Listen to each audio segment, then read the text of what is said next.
Shalom, irmãos. Em tempos de angústia vamos falar de esperança. Nós vamos continuar, dar seguimento ao estudo que nós estamos falando no livro de Daniel 11.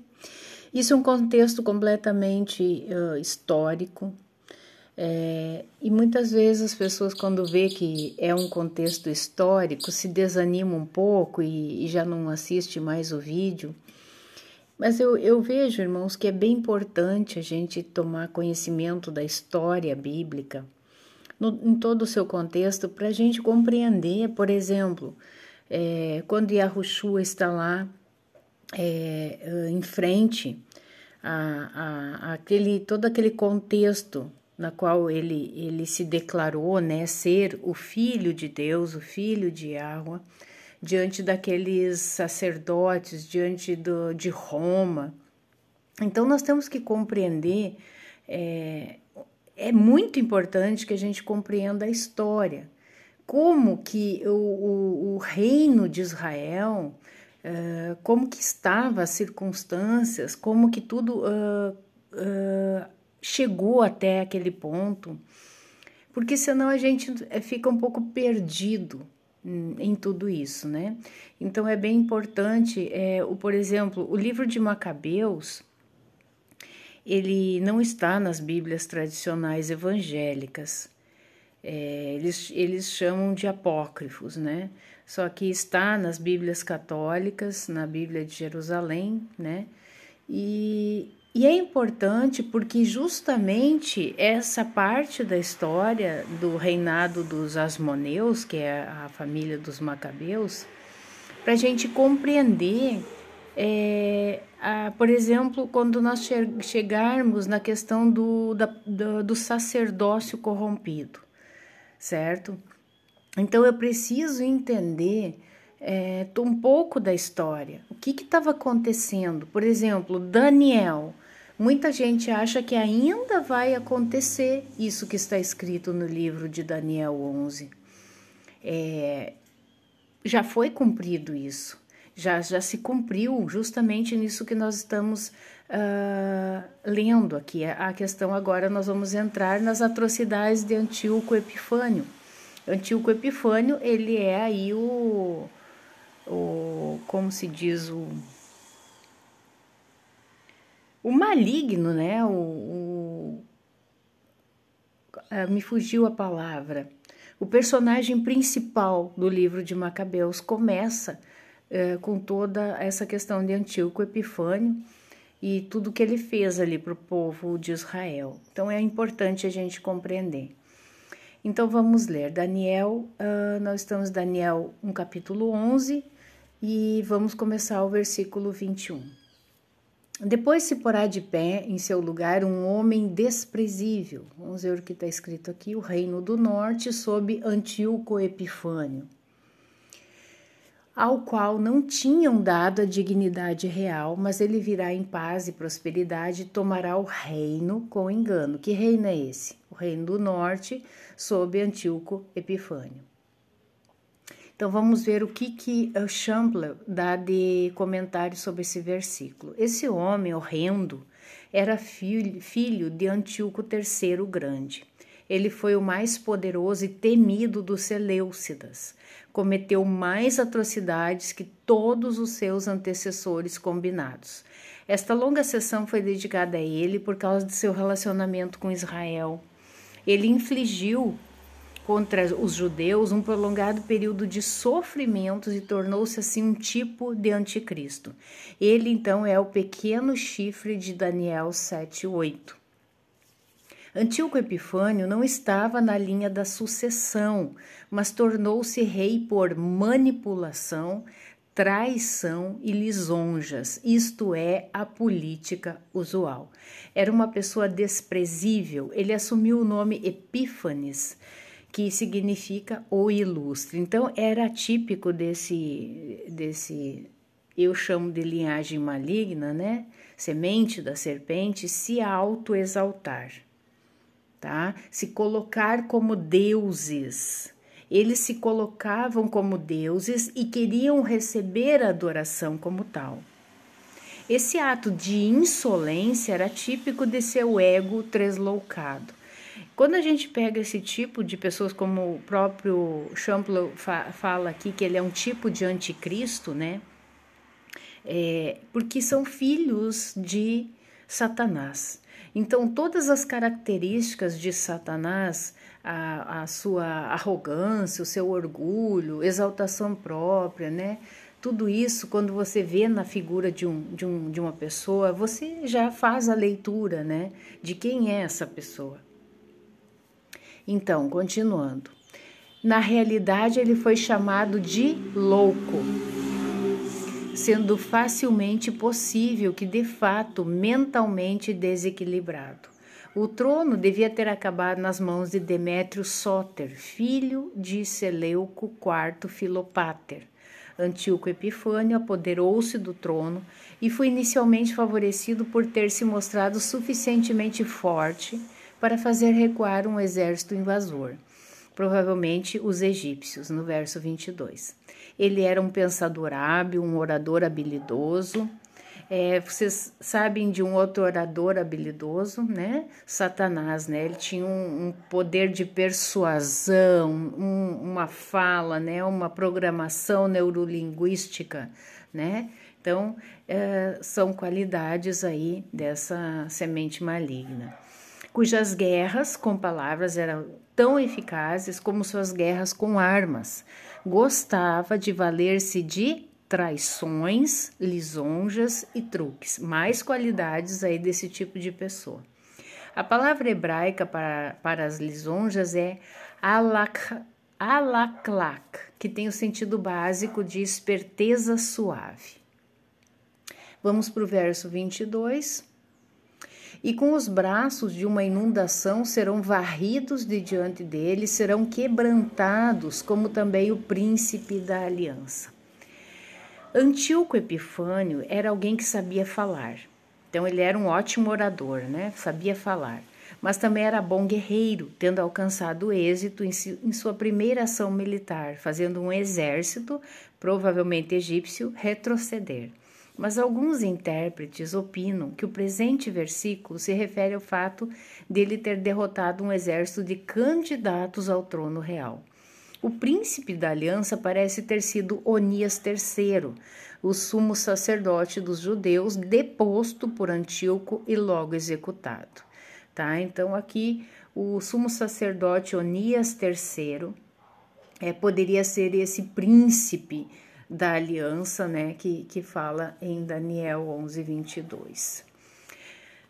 Fazia parte de seus planos consolidar seu poder, bem como helenizar eventualmente os judeus. O que é helenizar? Trazer a cultura grega para dentro de Israel. A interpretação crítico-liberal sobre as 70 semanas repousa parcialmente sobre esse acontecimento, em que o príncipe que foi cortado seria então Onias III e não o Messias.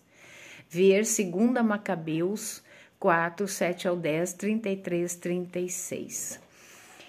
Vamos ver então, para ficar bem completo, tá? Deixa eu colocar aqui no Macabeus, nós temos que ir na Bíblia de Jerusalém. Isto. Entre mentes, tendo passado Seleuco a outra vida e assumindo o rei Antíoco, cognominado Epífanes, Jasão, irmão de Onias, começou a manobrar para obter o cargo de sumo sacerdote. Durante uma audiência, prometeu ao rei 360 talentos de prata e ainda a serem deduzidos de uma renda não discriminada, mais 80 talentos. Além disso, empenhava-se em subscrever-lhe outros 150 talentos se lhe fosse dada a permissão pela autoridade real de construir uma praça de esportes e uma efébia, bem como de fazer o levantamento dos antioquenos de Jerusalém. O que é os antioquenos de Jerusalém? A efébia era a instituição para moços de 18 a 20 anos que aprendiam a manejar armas e se dedicavam aos exercícios corporais e a alguma cultura literária. A fórmula antioquenos de Jerusalém, que estava em Jerusalém, igualmente os antioquenos de Ptolomaida, encontrados em moedas, atestam uma transformação da cidade santa em cidade grega, cujos cidadãos eram recenseados. Então, até o 10, obtido assim o consentimento do rei, ele tão logo assumiu o poder, né, no lugar aí de Onias, começou a fazer passar os seus irmãos de raça para o estilo de vida dos gregos. Então, ele começou a trazer, helenizar ali os judeus, trazer a cultura grega no meio do povo. O verso 33 agora. Tendo tomado conhecimento seguro desses fatos, Onias, já refugiado no recinto inviolável de Dafne, situado perto de Antioquia, manifestou-lhe sua desaprovação. Quando o rei voltou dos citados lugares da Cilícia, foram ter com ele os judeus da capital, participando também os gregos da repulsa à violência, pelo fato de Onias ter sido trucidado sem motivo. Vamos voltar então aqui para Daniel. Daniel 11, 22. Vamos para o 23. A despeito de pactos firmados, ele agirá com perfídia, irá crescendo e fortificando-se, embora com poucos partidários. As várias alusões deste versículo deixam os intérpretes perplexos, pelo que o melhor que podemos fazer aqui é tentar adivinhar os significados. Este versículo, ao falar em uma aliança, pode estar falando de um acordo estabelecido entre Antíoco e Onias, ou com os judeus, ou de um acordo de natureza não especificada. Ou então devemos pensar no acordo com Jasson, que tomou o lugar de Onias. Ou então ainda de uma aliança insincera com Ptolomeu. Antíoco Epifânio também fez aliança com os pergamenes que o ajudaram a subir ao poder. Porém, sem importar qual ou quais tenham sido os pactos, eles foram feitos visando vantagem pessoal, mediante o emprego de truques e insinceridade, algo frequentemente muito usado pelos políticos. Numericamente falando, Antíoco não contava com grande apoio, o que significa que ele foi levantado ao poder sem ser uma figura popular e sem contar com o apoio das massas populares. Ele não foi um democrata, mas um déspota espertalhão. Não era do tipo que disputaria uma eleição. Suas manobras por trás do palco eram mais eficazes do que a busca por votos e pela aclamação popular. Verso 24 de Daniel 11, sorrateiramente penetrará nas regiões mais férteis da província e fará o que não haviam feito seus pais nem os pais de seus pais, distribuirá despojos, lucros e riqueza entre os seus. Os beneficiários da sua cobiça, amigos de Antíoco, maquinando planos contra as cidades fortificadas, mas isto até certo tempo. O poder de Antíoco Epifânio foi crescendo e em breve ele tinha todo o dinheiro da província, o que provavelmente devemos entender como a Palestina. Ele atacou e saqueou as regiões mais ricas, visando obter vantagens pessoais. Nós temos que entender, irmãos, que existia a Palestina era toda aquela região que hoje a gente tem a região ali, o Estado de Israel, isso não existia, tá? Então, era a Palestina. Ele atacou e saqueou as regiões mais ricas, visando obter vantagens pessoais. Foi tão bem sucedido em suas traições que conseguiu o que seus antepassados não puderam fazer. Também atacou países estrangeiros e levou deles muitos tesouros, distribuindo essas riquezas entre os seus apoiadores fiéis. A gente vê que isso não mudou, essa fome por poder, por cargos políticos, Seu sucesso desconhecia limites, mas perduraria por pouco tempo. De fato, ele se manteve no poder por somente 12 anos, mas foram 12 anos repletos de atrocidades, saques, despojos e bens. Essas palavras nos fazem lembrar das muitas referências às atividades saqueadoras de Antíoco. Vamos ver em 1 Macabeus 1:19.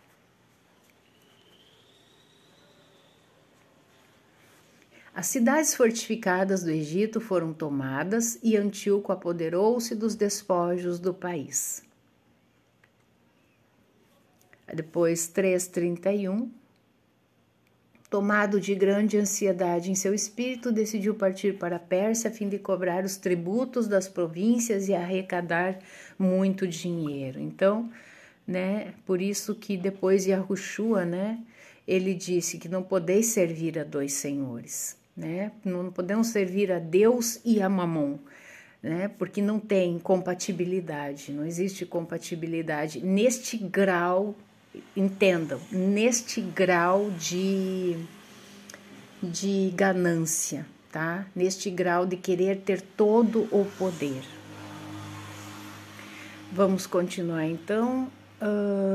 A generosidade de Antíoco ao distribuir abundantemente aos que viviam ao seu redor concorda com a história do período. Joséfo, no seu livro Antiguidades, capítulo 12, 7 e 2, também mencionou essas atividades. O homem ultrapassou seus antepassados no tocante aos saques, à distribuição de riquezas entre os seus apoiadores. Ele se tornou um homem distintivo quanto a seus feitos e excessos. 32. Antes, porém, deixou Lísias, homem da nobreza e da família real, na direção dos negócios do rei, desde o Eufrates até a fronteira com o Egito. É a Transeufratênia da época persa. Lísias, também conhecido pelo historiador Políbio, era, portanto, o superior do estratego da Celecíria e da Fenícia, bem como dos estrategos da Alta Síria. A expressão da família real corresponde a parente do rei, o mais conceituado título honorífico da corte seleucida. Então vamos ver se tem algum comentário no 32. Acho que não.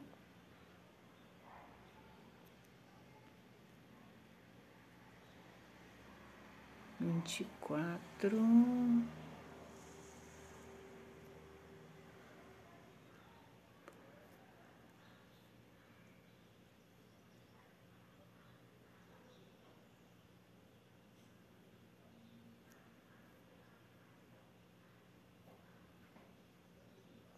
Tô aqui em Macabeus, né? Por isso que não deu certo, tá? Nós vamos, estamos aqui 24, né? Vamos ver o 25, então. Isto. Daniel 11, 25. 25 ao 28. Vamos ler, então. Dirigirá então sua força e o seu coração contra o rei do sul, com um grande exército. O rei do sul, por sua vez, entrará na guerra com um exército extremamente grande e poderoso, mas não poderá resistir, porque se urdirão conjurações contra ele. Os que comem à sua mesa o arruinarão, seu exército será destroçado e muitos cairão mortalmente feridos. Ambos esses reis, com o coração voltado para o mal, falarão mentirosamente à mesma mesa, mas nada conseguirão, porque ainda há um prazo antes do tempo marcado. Ele voltará para o seu país com grandes riquezas, tendo no coração más intenções contra a aliança sagrada. Ele as realizará, então retornará à sua terra. Bom, então vamos ver aqui. Tendo consolidado seu poder, Antíoco atacou o Egito porque ali havia mais poder e bens a serem obtidos. O rei do sul foi atacado em 170 a.C. Nas fronteiras com o Egito, ele teve de enfrentar o exército egípcio. Isso ocorreu em Pelúsio, que ficava perto do delta do rio Nilo. Embora os egípcios contassem com um numeroso exército, foram derrotados. Então Antíoco resolveu mostrar-se amigo desse povo e ambos os lados favoreciam a cessação das hostilidades. Mas suas esperanças nunca se cristalizaram, pois ambos se mostravam espertos e enganadores, o que novamente é próprio da política. Em 169 a.C., Antíoco invadiu o Egito, capturou Ptolomeu VI, mas dificuldades em sua pátria o forçaram a deixar o Egito a caminho de volta. Levando muito despojo, ele saqueou Jerusalém e o tesouro do templo. Oxford Annotated Bible, na introdução aos versos 25 e 28. Foi nesse tempo que começaram as grandes atrocidades de Antíoco IV Epifânio contra os judeus, e essa circunstância inspirou o autor sacro a passar algum tempo descrevendo o sucesso das campanhas de Antíoco. O verso 25 mostra-nos que seu sucessor contra o Egito foi prejudicado por conspirações em sua pátria, traições da parte de alguns do seu próprio povo. Eles fizeram planos contra ele. O verso 26 pode referir-se à parte das conspirações contra Epifânio. As pessoas que tinham aceitado riqueza da parte dele não hesitaram em atacá-lo pelas costas, e também deram-lhe maus conselhos que o levaram a entrar em conflito com seu sobrinho, o qual eventualmente foi feito cativo. O fato de Antíoco ter saqueado Jerusalém incluiu naturalmente grande matança do povo judeu. Vamos ver 1 Macabeus 1:20. 1 Macabeus 1, vamos ver, 1 Macabeus 1.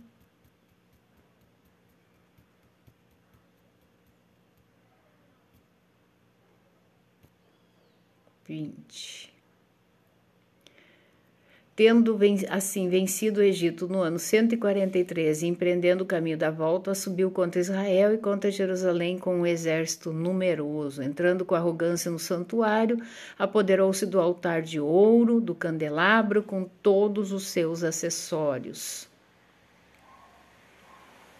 da mesa da proposição, das vasilhas para as libações, das taças, dos incensórios de ouro, do véu, das coroas, da decoração de ouro sobre a fachada do templo, tudo ele despojou. Tomou, além disso, a prata, o ouro, os utensílios preciosos, tesouros secretos que conseguiu descobrir.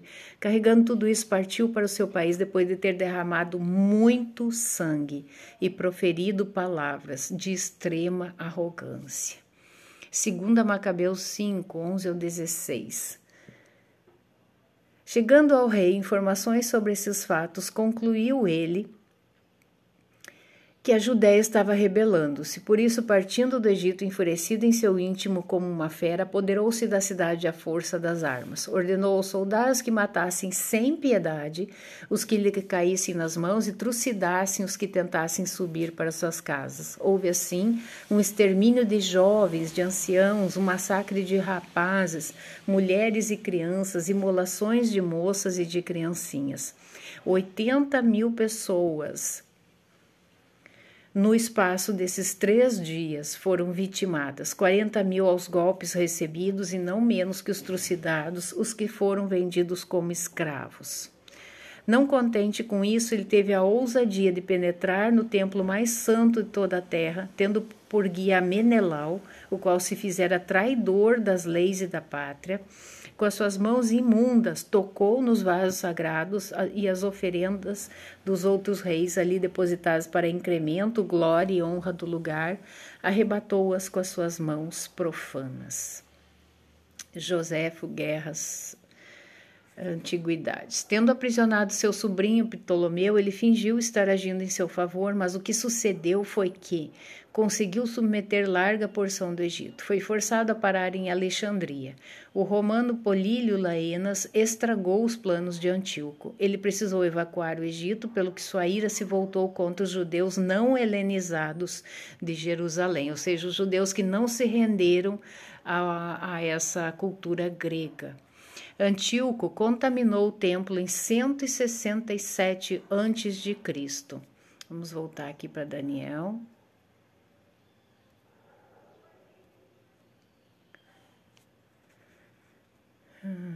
Deixa eu achar aqui onde que a gente estava.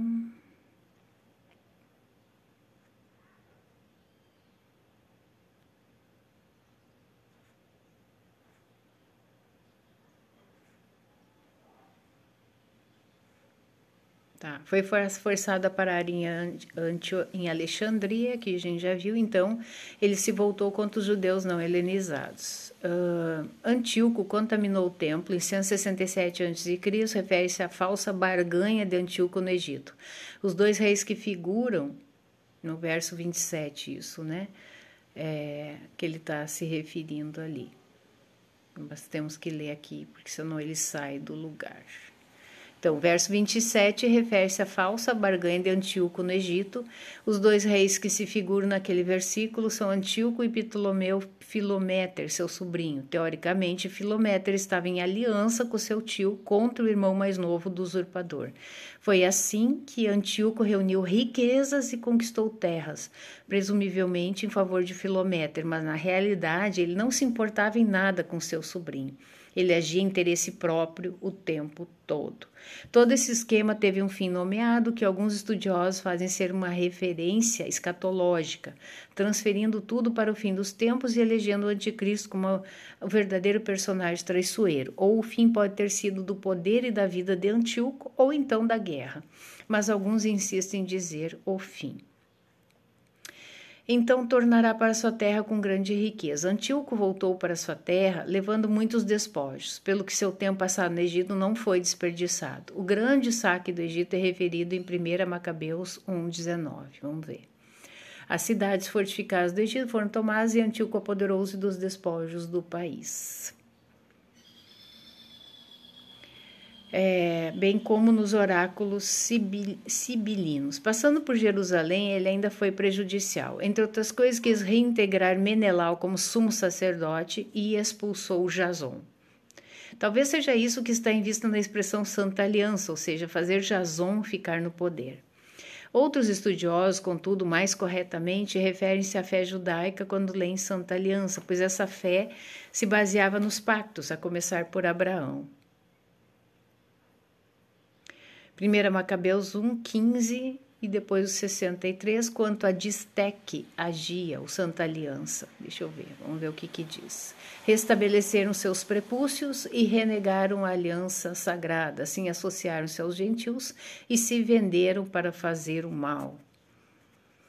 Aceitaram antes morrer que contaminar-se com os alimentos e profanar a aliança sagrada, como de fato morreram. Então, essa Santa Aliança tem mais a ver com o pacto, né, que Abraão fez do que com outra coisa, né, irmãos? Antíoco causou muitos danos a Jerusalém por causa do conflito entre Jason e Menelau. Ele saqueou o tesouro do templo, estacionou tropas na cidade para manter a ordem. Contaminou o templo ao oferecer uma porca sobre o altar e então retornou à própria terra. Antíoco lançou um grande exército contra Jerusalém, tomou-a em ataque relâmpago, matou 40.000 pessoas, vendeu muitos judeus como escravos, cozinhou carne de porco, salpicou o caldo sobre o altar, invadiu o Santo dos Santos, pilhou os vasos de ouro e outros itens sagrados do tesouro, que alcançaram o valor de 1.000 talentos. Restaurou Menelau, o ofício sumo sacerdotal, e fez de Filipe o governador frígio deve ser Judá, né? 1 Macabeus 24. Carregando tudo isso, partiu para o seu país, depois de ter derramado muito sangue e proferido palavras de extrema arrogância. Quanto a Antíoco, depois de ter substituído o templo 1.800 talentos, às pressas partiu para Antioquia. Ele imaginava no seu orgulho, por causa da exaltação meteórica do seu coração, poder tornar navegável a terra firme e transitável a pé o oceano. Vamos voltar aqui. Daniel.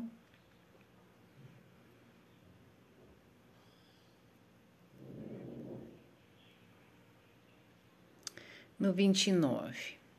No tempo fixado, voltará em campanha contra o sul, mas o fim não será como o começo. Mais tarde, Antíoco Epifânio lançou uma segunda campanha contra o Egito. Embora a primeira campanha tivesse sido estragada por acontecimentos finais, conseguiu realizar muito do que tinha sido planejado, além de ter rendido muito dinheiro para o louco. A segunda campanha foi um desastre, enviou o pobre Antíoco de volta à sua terra como um cão surrado. Assim disseram Políbio e Lívio. A segunda campanha ocorreu apenas 2 anos depois da primeira, 168 a.C., pelo que Antíoco era homem que sempre tinha pressa em obter mais diversões no jogo da guerra e dos saques. Então veja bem, diversão para a semente da serpente, guerra, sangue, derramamento de sangue, homicídios, tudo isso é prazer, tá? Todo fingimento de estar agindo em favor de Filométer foi abandonado, pois o louco revelava seu verdadeiro caráter. Pois navios do Cetim, vamos ver o que é Cetim. A Vulgata traduz o vocábulo por romano. Cetim designa na origem os habitantes de Chipre, mas também na Bíblia as regiões marítimas, notadamente do Ocidente. Pois navios do Cetim virão contra ele, tirando-lhe a coragem. Por isso, ao voltar, ele enfurecer-se-á contra a aliança sagrada e de novo agirá de acordo com os que abandonam a aliança sagrada. Então, vamos ler o 31 também. Tropas enviadas por ele virão profanar o santuário, cidadela, e abolirão o sacrifício perpétuo, ali introduzindo a abominação da desolação. Quando Antíoco invadiu o Egito, sofreu oposição dos romanos, que tinham chegado ao Egito em navios provenientes das costas ocidentais. Então, isso corresponde aos romanos, né, os Quitim, ou Cetim, né, literalmente navios de Quitim, ou seja, de Chipre, né. Popílio Laenas levava uma carta do Senado romano para ser entregue pessoalmente a Antíoco, proibindo de guerrear contra o Egito. Antíoco empregou táticas de adiamento, mas os romanos exigiam resposta imediata. Ele traçou um círculo na areia em volta de Antíoco e exigiu que a resposta fosse dada antes que ele saísse de dentro do círculo. Antíoco foi assim forçado a capitular diante das exigências dos romanos, pois se insistisse em seu caminho, ver-se-ia em guerra contra Roma. Essa foi uma derrota humilhante para o louco. Ele perdeu a coragem e simplesmente voltou à sua própria terra. Mas isso não foi o fim da história. Enraivecido, ele atacou Jerusalém de novo em 167 a.C. Foi então que fundou sua abominação desoladora. Isso quer dizer que ele estabeleceu um altar pagão no templo de Jerusalém, fazendo os judeus inclinar-se diante dele. Paralelamente, descontinuou as práticas religiosas usuais dos judeus, como os sacrifícios diários e o culto a Yahweh.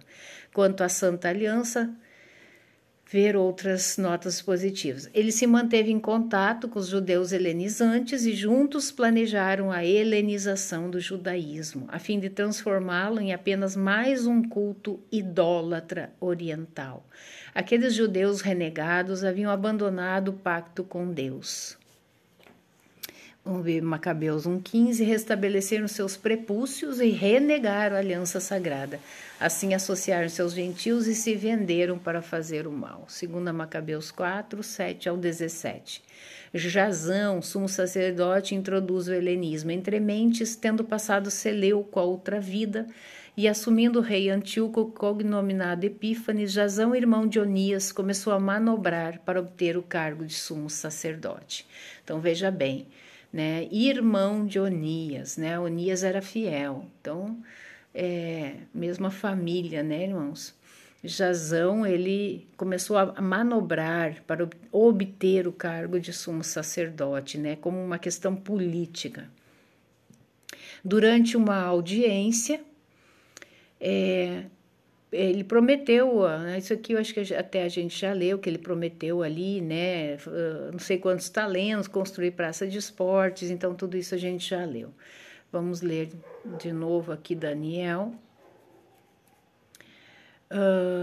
32. Os que transgridem a aliança, ele os perverterá com suas lisonjas, né, tornará hipócritas. Mas o povo dos que conhece o seu Deus agirá com firmeza, né? Então, essa é a regra, né?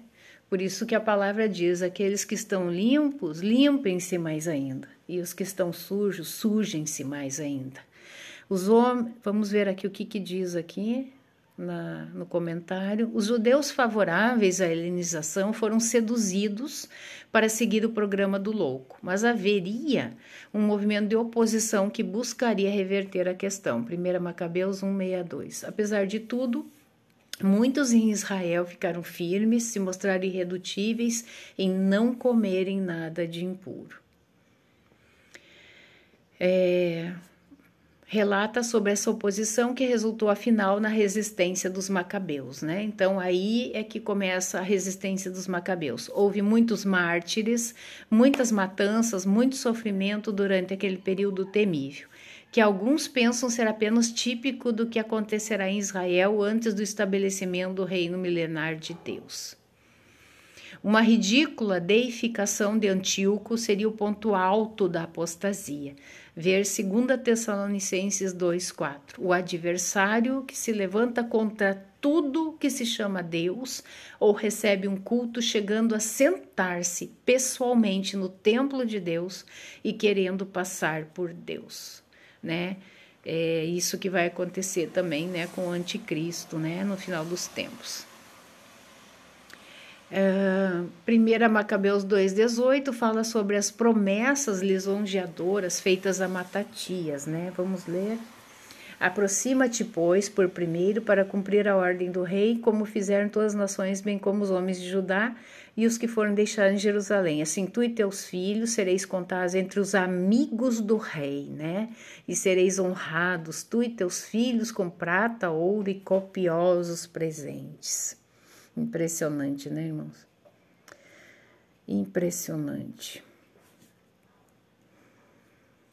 1 Macabeus 2:18, então, fala sobre essas promessas lisonjeadoras feitas a Matatias, mas por ele rejeitadas, porquanto havia um destino maior do que isso. Ele foi o pai dos 5 homens que pegaram em armas e quem finalmente livrou os judeus do domínio pagão. Por um tempo, né, irmãos? Por um tempo. Um pequeno remanescente permaneceu fiel a Deus, recusando-se a engajar-se nessas práticas abomináveis. Antíoco IV Epifânio morreu insano na Pérsia, em 163 a.C.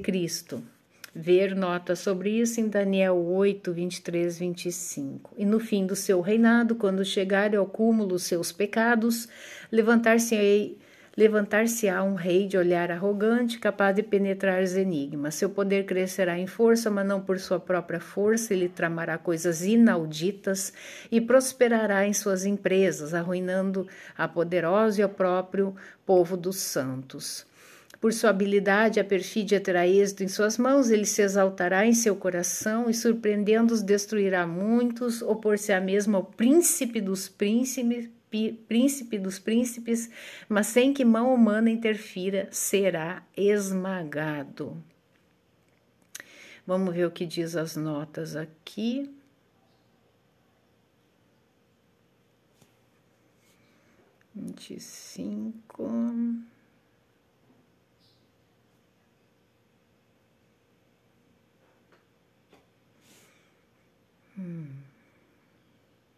Daniel 8, 25.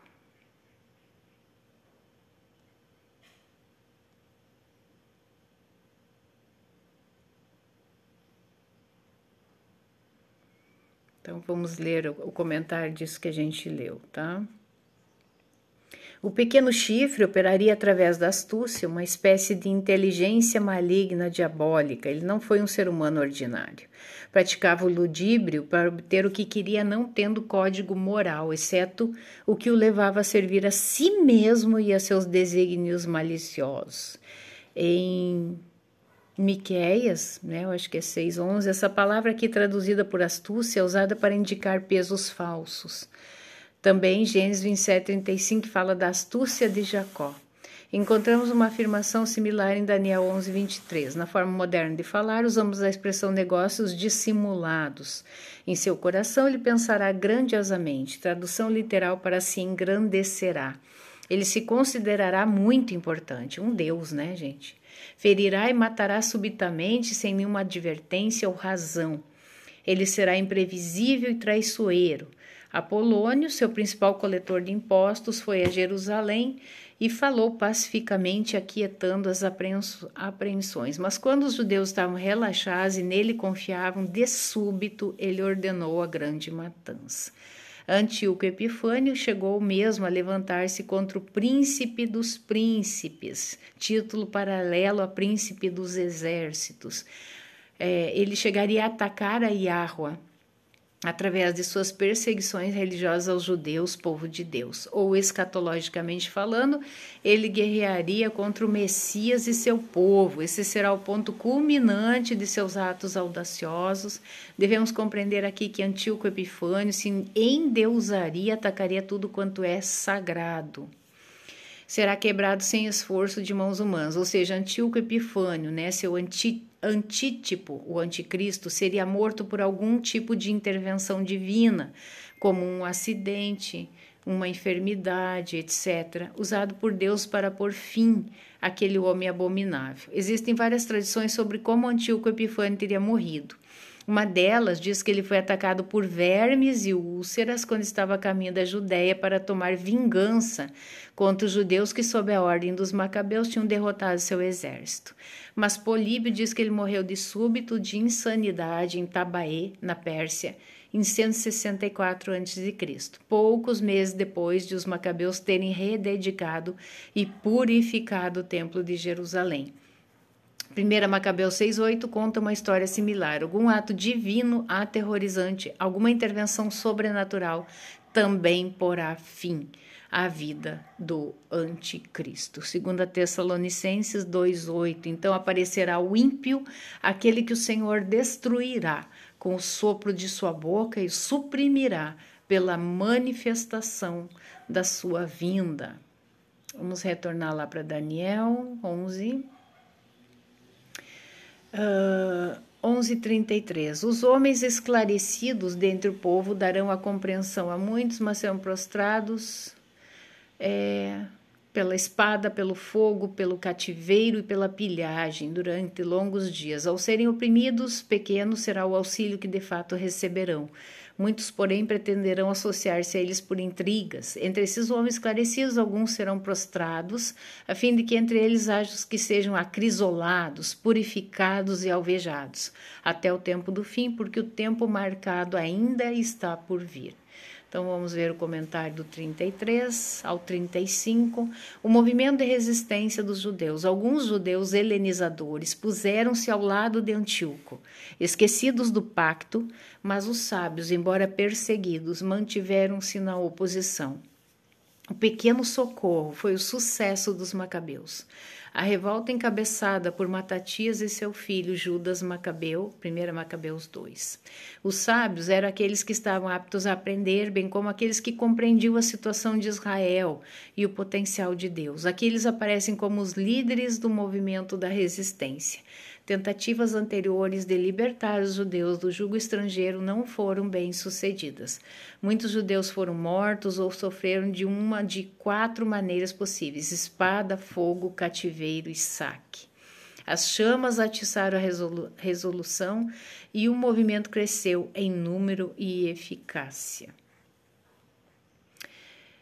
Ao caírem, eles serão ajudados com pequeno socorro. O pequeno socorro foi o sucesso dos macabeus, a revolta encabeçada por Matatias e seus 5 filhos. Mas mesmo então, muitos aderiram à causa com lisonjas, isto é, sem sinceridade. Então foi a vez de Judas Macabeu cometer atrocidades. Há muitas referências às suas brutalidades contra os helenizadores e os desviados. Vamos ver, 1 Macabeus 2:44. Assim organizaram um exército e bateram os ímpios em sua ira e os homens iníquos em sua ira. Os restantes fugiram buscando a salvação entre os gentios. 3:5-8. Deu caça aos iníquos, desencovando-os, e as chamas entregou os que perturbavam o seu povo. Verso 8. Percorreu as cidades de Judá, exterminando do seu meio os ímpios, e afastou de Israel a ira. Judas, tendo resolvido desalojá-los, convocou todo o povo para fazer-lhes cerco. Eles reuniram-se no ano 150, puseram cerco à cidadela para isso construir plataformas e máquinas. Alguns dos sitiados, todavia, conseguiram romper o bloqueio, tendo a eles aderido alguns israelitas renegados. Foram ter com o rei para dizer-lhe: até quando tardarás em fazer justiça e em vingar os nossos irmãos? Consentimos de boa vontade em servir a teu pai, nos conduzir segundo suas ordens e observar seus decretos. Por esse motivo, os filhos do nosso povo se afastaram de nós. Além disso, eles têm executado todos os que dos nossos lhes tenham caído nas mãos e devastaram os nossos campos. Trata-se da antiga história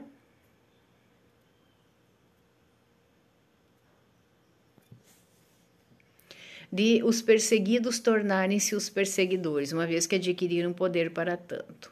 Alguns dos entendidos cairão para serem provados. Sofrimentos e a morte atuariam como agentes de purificação, preparando a nação para um novo dia depois de Antíoco Epifânio. O versículo também parece olhar para o futuro distante, para o tempo do fim em geral, indicando que uma nação perseguida de Israel seria purificada.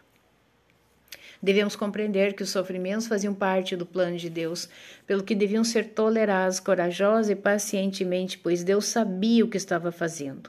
Israel tinha sido uma nação de grandes privilégios, mas também tinha abusado contra esses privilégios.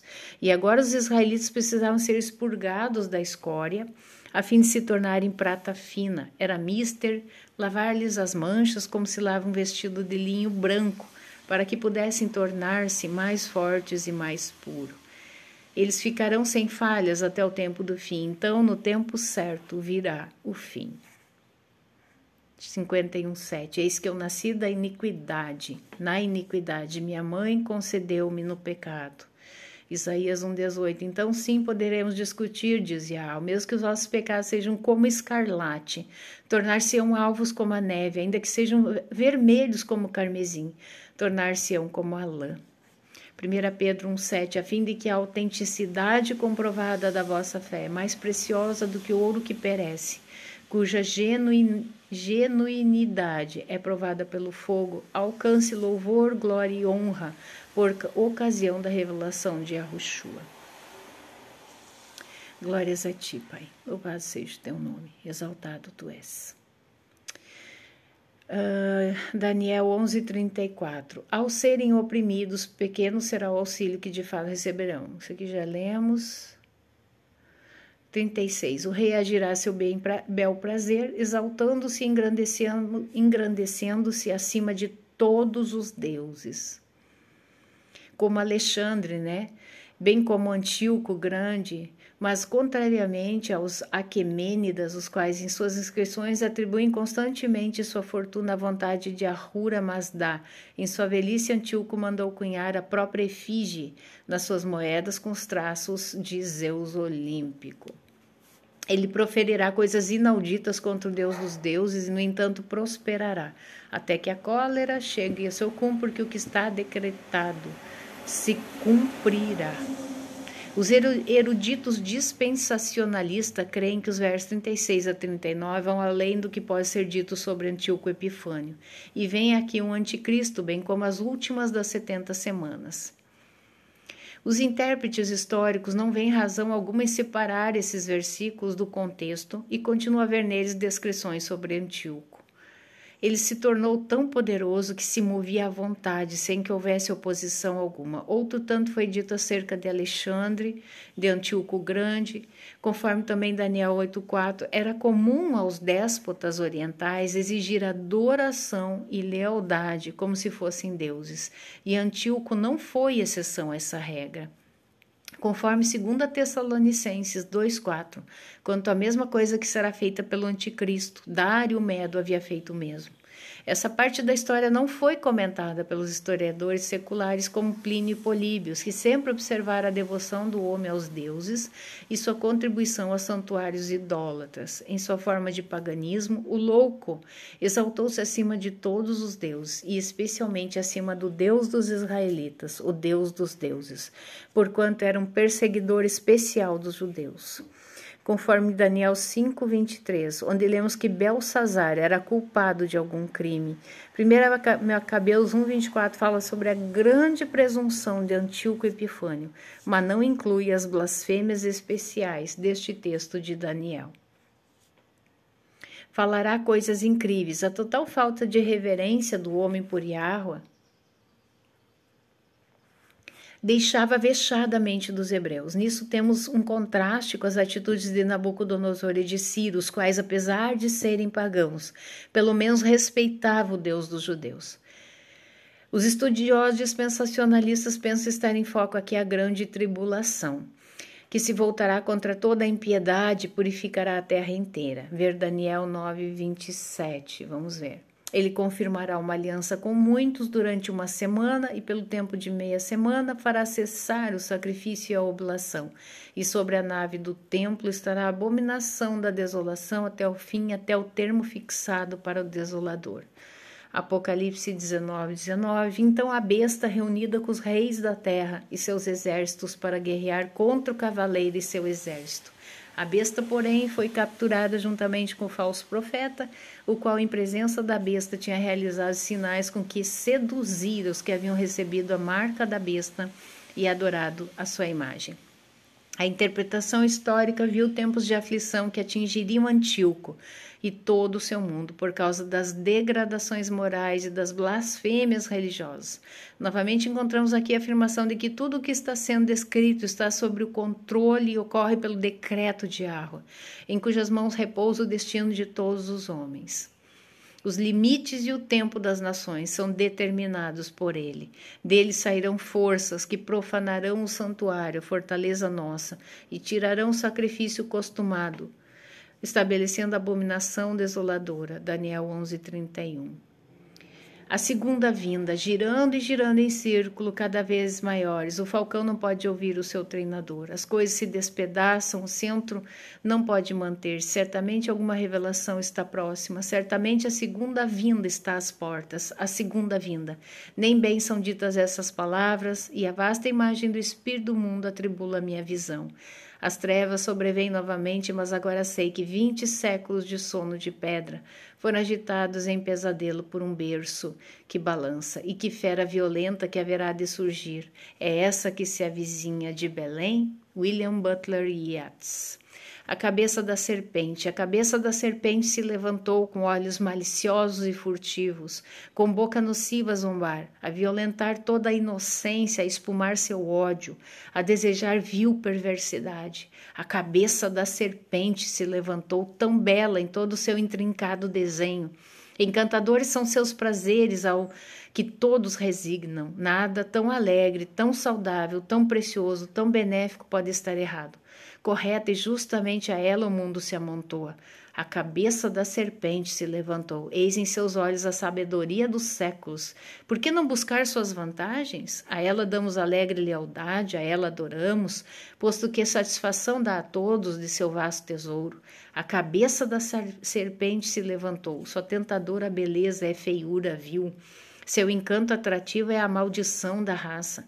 Sua alegria e seus prazeres, horrenda desgraça. Sua sabedoria e gênio depravado apaga a piedade. Russell Champlin.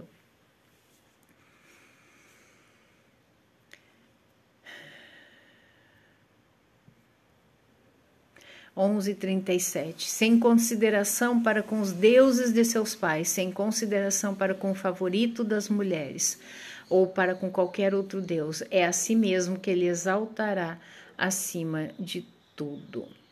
Antíoco marchava na direção de sua condenação. Ele abandonou o Deus de seus pais, bem como o culto de Tamuz Adonis, estando interessado por Zeus Olimpo e reivindicando honras divinas para si mesmo. O culto a Tamuz Adonis era muito popular entre as mulheres, desde o começo até o fim. A gente vê em Ezequiel 8:14, né? Conduziu-me então à entrada do portal do templo de Arro, que dá para o norte, e eis ali as mulheres sentadas a chorar por Tamuz. Alguns estudiosos veem aqui o desejo sexual de Antíoco por um homem e em seguida aplicam isso ao anticristo, chamando-o de homossexual. Mas o texto não diz coisa alguma assim absurda. Os registros históricos revelam a devoção de Antíoco a muitos deuses, o que parece ter se modificado no fim de sua vida, quando ele se precipitou de cabeça no absurdo oriental de fazer de si mesmo um deus e então arrogar-se a uma honra superior aos deuses que ele tinha retido em seu culto pessoal. Bom, aqui eu vou dar a minha opinião, tá? Aqui a gente está lendo o comentário de Champlain. A minha opinião é a seguinte: toda essa raça maldita, essa descendência maligna, ela dentro dessa raça, ela tem todo tipo de perversão. Não há crivo, não há temor. Para eles, o pecar é natural. Todo tipo de pecado, todo tipo de abominação, de imoralidade, de amoralidade, tudo é permitido. Então, eu acredito sim que práticas homossexuais eram normais, né, entre esse tipo de pessoas, sim, tá? Outra interpretação é fazer o desejo das mulheres significar alguém desejado pelas mulheres, tornando a esperança messiânica. As mulheres israelitas esperavam ser a mãe do Messias, inclusive, né, a mãe das abominações, que é a mãe, né, dessa raça maldita, né,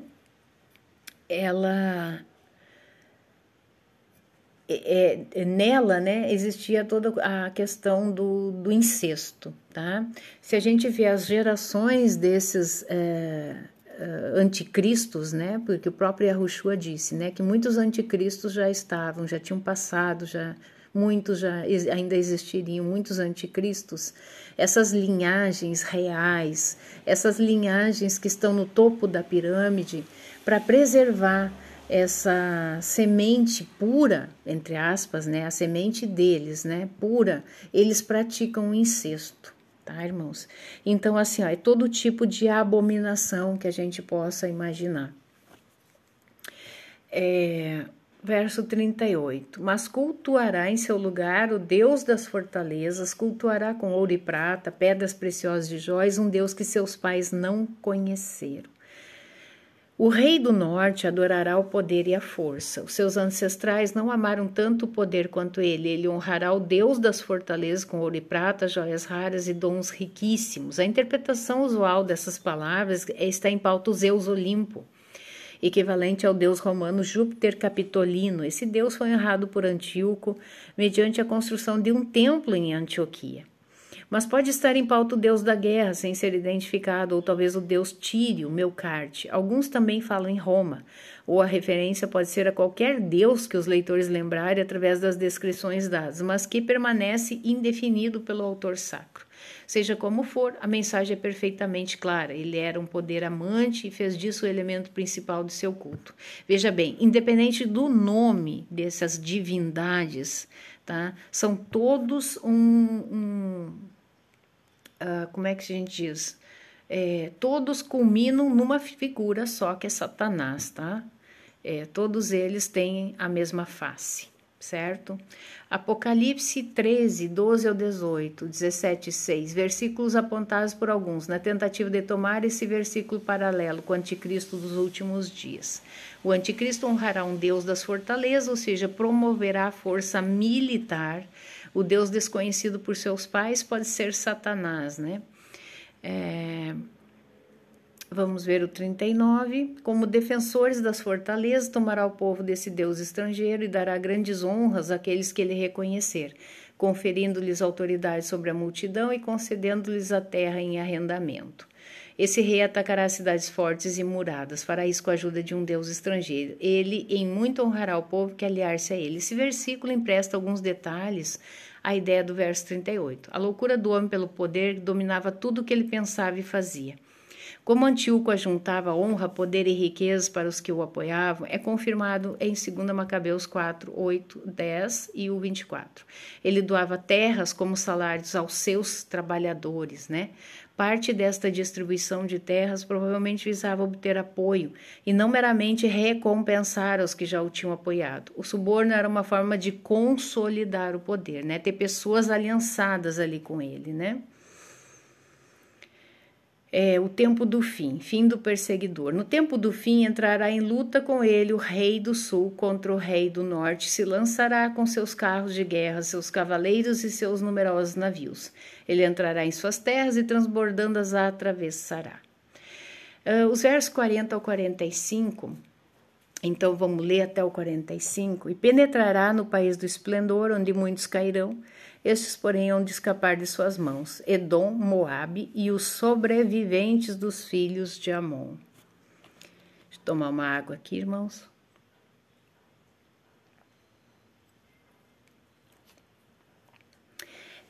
Continuando aqui. Ele continuará a estender a mão sobre outras terras. Bom, aqui já passou do comentário, então já vou ler. Predize o que finalmente deverá acontecer ao louco homem de poder. Os intérpretes crítico-liberais veem aqui uma predição pura. Até este ponto, eles tinham identificado somente uma profecia, que na realidade foi contada após os fatos, isto é, história relatada como se fosse profecia. Então salienta o fato de que esses versículos erram o alvo. As coisas preditas simplesmente não aconteceram com Antíoco Epifânio.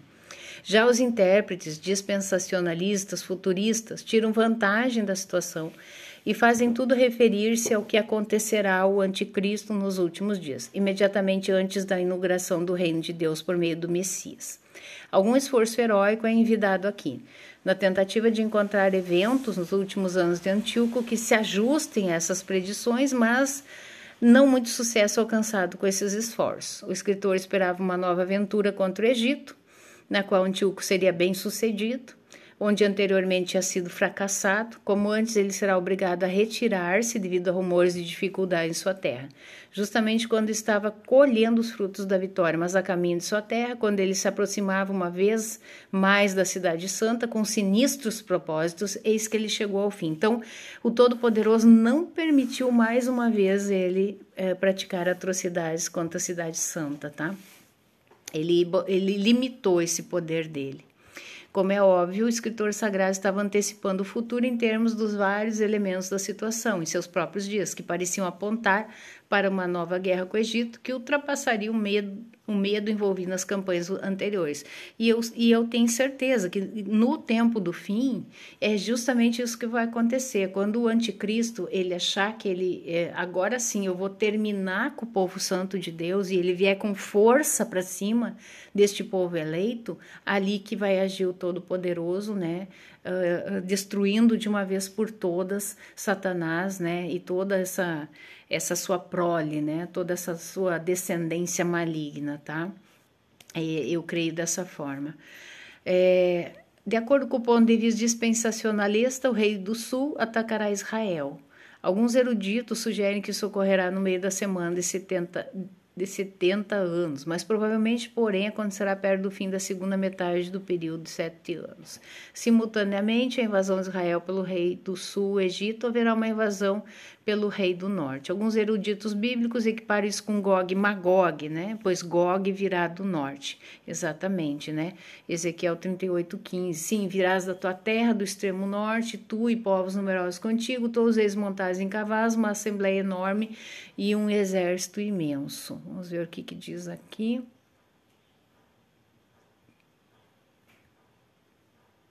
Quando se completares 1000 anos, Satanás será solto da sua prisão.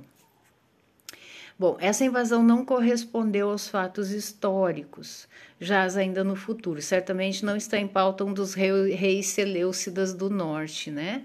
Tais interpretações podem ou não conter alguma verdade. Eu, pessoalmente, não apostaria nisso. Essa é a opinião do autor, né? Vamos para o 41. E penetrará no país do esplendor, onde muitos cairão. Aqui já lemos. 41, vamos ver aqui. Não é o 40, deixa eu ver o que diz aqui o 41. Por meio da interpretação histórica, o que se espera que aconteça no futuro repetirá o que aconteceu ao Antíoco no passado. Irado, porque seus planos não funcionaram bem, ele atacará novamente Jerusalém na Terra Gloriosa. Como antes, haverá grande matança, com milhares de vítimas. Alguns países circunvizinhos escaparão de suas chicotadas, a saber, Edom, Moabe e a parte principal de Amon. Os eruditos dispensacionalistas veem aqui os sucessos militares do anticristo. Os intérpretes históricos tentam freneticamente encontrar esses eventos nos anos finais de Antíoco, mas acham somente coisas que já aconteceram no passado. Os eruditos futuristas, por sua vez, transferem tudo para uma data futura e inventam cenários para as atividades do anticristo. Talvez sim, talvez não. Ainda outros tentam encontrar tudo isso na história da igreja e nos ataques desferidos contra ela ao longo dos séculos. Essa é uma interpretação doentia, para dizermos o mínimo. Não há aqui nenhum indício do fracasso dos planos de Antíoco. Foi isso que aconteceu no passado e não o que foi predito quanto ao futuro. Verso 42. Ele continuará a estender a mão sobre outras terras e a terra do Egito não lhes escapará.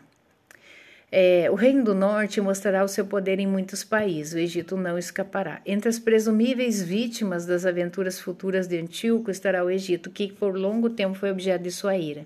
Supõe-se que Ptolomeu provocaria ainda outra guerra entre o Norte e o Sul, mas levaria a pior no encontro. Mas os intérpretes dispensacionalistas fazem tanto o Egito quanto o Norte e outros lugares mencionados objetos dos ataques do Anticristo. Essa interpretação faz os reis do Norte e do Sul lutar contra o Anticristo, mas dificilmente é isso que o texto diz.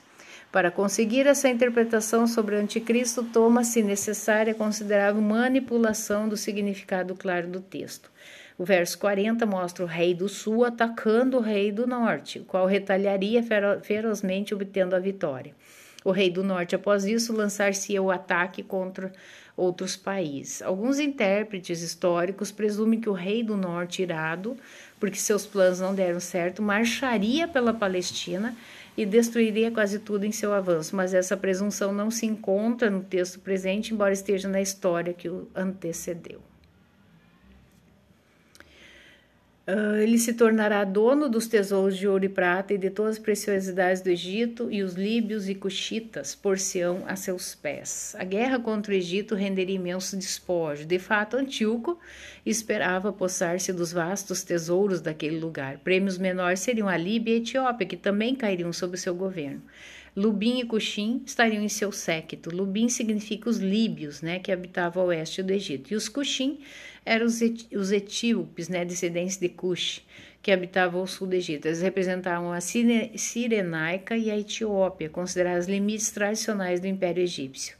Assim, este versículo significa que a conquista do Egito por parte de Antíoco seria completa. Nem tudo isso sucedeu, embora fosse o que o profeta tinha antecipado. Os intérpretes futuristas veem o anticristo conhecendo essa parte do mundo de maneira geral, embora não de maneira absoluta.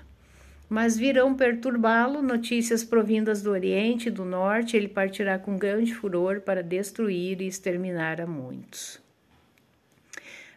A campanha altamente bem-sucedida de Antíoco será perturbada por notícias que o levariam a retroceder para o leste e para o norte, saindo do Egito, a fim de abordar a perturbação ameaçada. Em seus últimos anos, ele enfrentou muitas dificuldades com os partas e com o reino da Armênia. Isso poderia estar em vista, mas outros estudiosos pensam estar em pauta aqui o sucesso dos macabeus em Judá e em Jerusalém. Portanto, é de presumir-se que Antíoco sairia irado para dominar os judeus por meio de vasta matança. Os intérpretes futuristas fantasticamente vinculam isso ao Apocalipse 9,16, a invasão de um exército maciço de 200 milhões de soldados vindo do leste do rio Eufrates. Então, para aumentar as dificuldades do anticristo, outro exército marchará vindo do norte. Mediante tais conjecturas, mergulhamos em um caos interpretativo. Irado por tal oposição, o anticristo planejará vingar-se contra Israel. Naturalmente, foi exatamente isso que Antíoco fez antes, quando fracassou nas campanhas militares. Adaptar esses detalhes ao futuro anticristo é realmente precário, mas essa interpretação é muito popular hoje em dia em certas porções da igreja. 45. Armará as tendas do seu palácio entre os mares e a montanha do santo esplendor, e chegará a seu termo sem que ninguém lhe venha em auxílio. O irado Antíoco virá agora contra Judá e Jerusalém, o Monte Santo, o santuário de Yahvé. Finalmente, porém, embora como não nos seja dito, o louco perecerá naquele lugar, e assim com um grande alívio encerramos o livro que relata a sua história. No fim, nenhum homem será capaz de ajudá-lo, e supomos que poucos se aventurariam a isso. Abandonado, ele sofreu algum tipo de morte miserável. O que fica implícito é que ele não conseguiu violar o templo mais uma vez. Glórias a ti, Pai, aleluia. Houve intervenção do poder dirigido por Deus. Ele tinha armado suas tendas reais em algum lugar entre o mar Mediterrâneo e Jerusalém, onde estava o monte glorioso Sião e o templo. De seu acampamento, ele lançaria ataques para esmagar os macabeus. Mas seus planos falharam terrivelmente, ele caiu em algum lugar do campo de batalha. O livro parece ter sido terminado quando Antíoco ainda vivia e o templo ainda não havia sido purificado e remediado. O escritor sacro não fazia ideia de onde Antíoco morreria, embora tivesse antecipado que esse lugar seria a Palestina, imediatamente antes da consumação final. Nenhuma dessas predições se cumpriram, e assim sendo, os intérpretes futuristas fazem a questão inteira aplicar-se ao anticristo.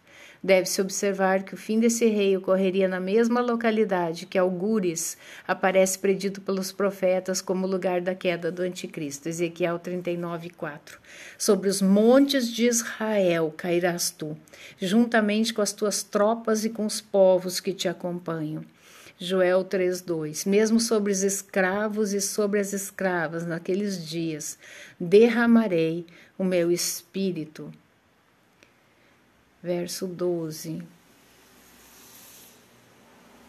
Joel 3. Não tem? Deixa eu ver em outra versão.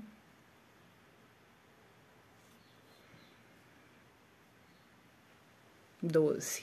Despertem-se os pagãos e subam ao vale de Josafá, pois ali me assentarei para julgar todos os pagãos em redor. Zacarias 14:2. Pois ajuntarei todas as nações contra Jerusalém para a batalha, e a cidade será tomada, as casas serão saqueadas, as mulheres violentadas, e metade da cidade será levada para o cativeiro, e o restante do povo não será tirado da cidade. Ostentando-se como Cristo, o anticristo estabelecerá seu quartel-general em Jerusalém, a mesma cidade onde Cristo governará o mundo durante o milênio. Aqui eu coloco uma nota minha, né? Eu não creio neste reinado terrestre. Essa terra aqui vai ser destruída, não vai permanecer nada aqui, tá? Vai ser queimada completamente. Aqui é um lugar do reinado de Satanás. O nosso Machia não poderia reinar num lugar impuro. Então nós reinaremos junto com Machia na Nova Jerusalém Celestial, tá? Na Jerusalém Celestial. O anticristo fará pose de Cristo, introduzindo o governo de um mundo, só tendo a si mesmo como governante e senhor de uma única religião mundial, segundo a qual ele será adorado como um Deus. Deus, porém, destruirá o reino deste rei que chegará ao fim, né? Isso aí, esse anticristo, ele fará esse sincretismo religioso, né? Principalmente o que nós conhecemos hoje como Crislã, né? Uma mistura do islamismo com o cristianismo. Isso já existe, tá? Ao meu ver. Conforme Daniel 7:11-26, diante da aparição pessoal de Yahushua sobre a terra, com uma típica interpretação futurista segundo linhas dispensacionalistas. Então é isso, irmãos, tá? É bem importante a gente conhecer, não nos é ensinado isso na igreja, tá? Não existe esse tipo de ensino na igreja. Então essa questão histórica, irmãos, ela é completamente ausente, a não ser que a gente busque, né? E é muito importante para que a gente entenda, né, se essas profecias já se cumpriram, se cumprirão, enfim, para que a gente tenha um completo entendimento. Nós sabemos que muitas coisas, né, que já aconteceram, elas tornarão a acontecer, né? São coisas que podem voltar a acontecer, não se tira essa possibilidade, tá? Mas a visão de Daniel diz respeito a tudo isso que nós lemos e também para o futuro, né, no tempo do fim. Amém? Espero que vocês tenham compreendido, né, e façam por vocês mesmos essas buscas históricas, né, para que A gente tem que buscar por nós mesmos, muitas vezes, fazer essa pesquisa, né? A gente tem um norte, a gente tem uma direção e a gente busca. Amém? Glórias a ti, Pai, eu agradeço por mais esse vídeo. Shalom, irmãos.